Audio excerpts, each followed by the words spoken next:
खुलुमबाय लोगोफोर बयखौबो बर' एसएम आपडेटआव बरायबाय। आसा खालामो गासिबो मोजाङैनो दङ। दिनै नोंथांमोननि सेराव बर' रादाब लानानै फैबाय। अन्नानै भिडिअखौ जोबजासे नायलांदो। गिबि रादाबाव दङ गोजोनथाव खौरां, भारतनि आबादारिफोरनो नैरोजा रांखौ सोनानै होबाय। मोनसे भिडिअ कनफारेन्सनि गेजेरजों भारत हादरनि गाहाय मन्त्रि मानगोनां नरेन्द्र मदिआ फोरमायदों दि भारत हादराव कर'ना भाइरासनि साग्लोबसारनायाव भुगिनांनायनि थाखाय सुबुंफोरा राहा गोथे जानानै दङ। बे समाव आबादारिफोरा जोबोद खस्थ'आव सोलिबाय थादों। बेखौ नोजोर बोना हादरनि गाहाय मन्त्रि मदिआ फोसावदों पीएम किसान एबा प्रधानमन्त्री किसान सम्मान निधि स्किमनि जोहै आबादारिफोरनो राङारि अनसुंथाइ। सिगांनि समाव नैरोजा रां अनसुंथाइ होनाया गासै 7 खेब जाबायमोन। बिनिनो पीएम मदिआ मैया 8थि इनस्टलमेन्टखौ गासै 19,000 कौटि रांखौ 9.5 कौटि भारतनि आबादारिनि एकाउन्टआव सोना होबाय होनना फोरमायदों। मख'जाथावदि पीएम किसान थामहिनबा प्रधानमन्त्री किसान सम्मान निधि स्किमखौ पीएम मदिआ थांनाय 2019 मायथाइयाव जागायदोंमोन। मैया बे रांखौ सोबाय। सोरनाबा 4,000 रां आरो सोरनाबा 9,000 रां आरो सोरनाबा हाबाखै होनना मिथिनो मोननाय जादों।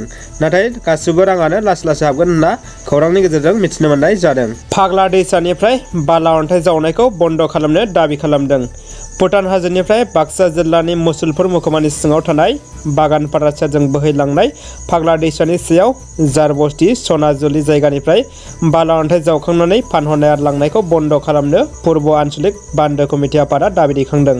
जारबस्ती जायगायाव थानाय फाग्ला दैसानिफ्राय बाला अन्थाइ जावनानै लांबाय थानायनि जाहोनाव सनाजुली, जारबस्ती, जालाबस्ती, खायजामाटी, खैरोजुली बायदि गामिनि रायजो राजाफ्रा जेंनाजों मोगा-मोगि जाहैगोनखौ नुनानै रायजो राजाफ्रा गिखांदों होननानै मिथिनाय जादों। बे दैसानिफ्राय बाला अन्थाइ लांबाय थायोब्ला बे गामिफोरा दैज्लां बोथोराव दैबाना लोमसाव जानानै हा खुरखानो हागौ होननानैबो गिनाय सोमजिखांदों। लोगोसेनो बे ओनसोलनि रायजो राजाफ्रा बांसिनै आबाद मावनानै जाग्रा सुबुं। बेबायदि बाला अन्थाइ लांबाय थानायनि जाहोनाव बान्दो थेनानै आबाद फोथाराव दै जगायनो थाखाय गोबां उसुबिदा जाबाय होननानैबो अजद दैखांदों। दा रायजो राजाफ्रा फोरमायथिनाय बायदिब्ला माखासे सुबुंफोरा गावसोरनि मुलाम्फानि थाखाय बे दैसानिफ्राय बाला अन्थाइ फानहरबाय थानायनि थाखाय रायजो राजाफ्रा खैफोद साफिबोदों होननानै फोरमायदों।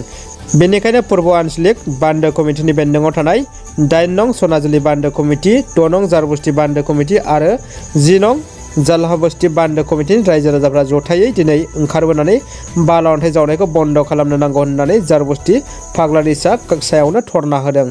कर'ना भाइरासनि सायाव आसाम सरकारनि गोख्रों नोजोर। रायजोआव कर'ना भाइरासजों जिउ गोमायोब्ला गोख्रों नायबिजिरगोन। देहा फोसाबगिरिनि गोरोन्थिनि थाखाय ना न'खरनि लोरबांनि थाखाय जिउ जोबदों, बेखौ गोख्रों नोजोर होगोन होननानै दिनै मन्त्रि केशव महन्त बिथाङा फोरमायो। रायजोआव दासिमबो अक्सिजेन एबा आइसिइउनि आंखाल जाथ'वाखै होननानैबो फोरमायदों। बेखायनो कभिडजों जुजिनायनि गुबै जाहोनखौ नोजोर लाखिनाय जागोन होनना बिथाङा फोरमायो। कर'नानि गोदान नेमखान्थिखौ सिफायनायनि थाखाय चिराङाव साजा होजादों सानैसो सुबुंफोरा। कर'नानि गिख्रंथाव थासारिखौ नोजोर होनानै रायजोआव आसाम सरकारा गोख्रों बिथोन होदोंमोन। साननि 2 रिंगानिफ्राय कार्फ्यु फोसावनायजों लोगोसे 15 सानसिम गासैबो सोरखारि आरो गावखुंथायारि मावख'फोरखौ बन्द फोसावदों। नाथाय कर'नानि बे गिख्रंथाव थासारिखौबो नेवसिनानै माखासे सुबुंफोरा सोरखारनि गोख्रों बिथोनफोरखौ सिफायनाय नुनो मोननाय जादों।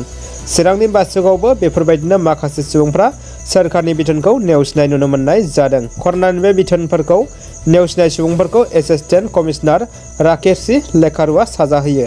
गंसे मटर साइकेलावनो 2 सुबुं गाखोनायजों लोगोसे फेग्रा मुवा लाफानायखौ लोगो मोननानै एडिसि बिथाङा हान्थु खरायहोना लावथिजों साजा होयो।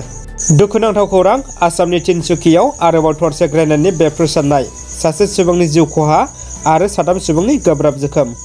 थांनाय 11 मे खालारखालि आसामनि तिनसुकिया जिल्लायाव ग्रेनेड बेरफ्रुनायजों सासे 12 बोसोर बैसोनि हौवासानि जिउ गोमानायनि उनावनो आरोबाव मैया 14 मेआव थरसे ग्रेनेडनि बेरफ्रुसारनाय जाथाय जायो। तिनसुकिया जिल्लायाव बे जाथाया जादों आरो बे जाथायखौ लानानै ओनसोलाव संखिखांनाय लाबोदों। आसामनि तिनसुकिया जिल्लायाव मैया आरो खेबसेबाव ग्रेनेड बेरफ्रुसारनायनि खौराङा सोराङाव फैदों। खौरां मोननाय बायदिब्ला बे बेरफ्रुनायाव सासे सुबुंनि जिउ खहा जानायजों लोगोसे 7 सुबुङा गोब्राब जोखोम जादों। बे बेरफ्रुनाय जाथाया तिनसुकियानि थिंगराय बाजाराव जादों। बे जाथायखौ सोर खालामदों दासिम मिथिनो हानाय जायाखै। दानिया फैदो जोबथा खौराङाव। आसामाव थांनाय सानसेनि गेजेरावनो 5,000निबो गोबां सुबुङा कर'नाजों गाग्लोबजादों। आसामाव थांनाय बृहस्पतिबारखालि 5468 सुबुङा कर'ना जिउसाजों गाग्लोबजादों आरो सानसेनि गेजेरावनो सा 75 सुबुङा कर'ना जिउसानि गाग्लोबनायजों जिउ गोमादों होनना मिथिनो मोननाय जादों। मख'थावनादि रायजोआव थांनाय बृहस्पतिबारखालि 59,594 सुबुंनाव कर'ना टेस्ट खालामनाय जादोंमोन। बेनि गेजेरावनो 5468 सुबुंनि देहायाव कर'ना पजिटिभ केस मोननाय जायो। बे बाथ्राखौ आसामनि गोदान गिबि मन्त्रि मानगोनां डक्टर हिमन्त बिश्व शर्मा बिथाङा टुइटारनि गेजेरजों टुइट खालामनानै फोरमायदों। बेराफारसेथिं आसामनि मादावनो कामरुप मेट्र' जिल्ला थामहिनबा गुवाहाटी नोगोरनिफ्राय थांनाय सानसेनि गेजेरावनो 1173 सुबुङा कर'नाजों गाग्लोबजानाय जाथायाबो सोराङाव फैदों। आसामाव दासान्दि कर'ना जिउसानि गाग्लोबनाया 9.18 जौखोन्दो जाहैबाय। लोगोसे रायजोआव कर'ना जिउसानिफ्राय उदां मोननायाबो 85.59 जौखोन्दो जानानै दङ। दिनैनि रादाबा एसेनोसै लोगोफोर। अन्नानै भिडिअखौ लाइक कमेन्ट खालाम आरो लोगोफोरनो शेयार खालाम। जायफोर दासिमबो चेनेलखौ साबस्क्राइब खालामाखै अन्नानै साबस्क्राइब खालामनानै ला। गोजोन्थों।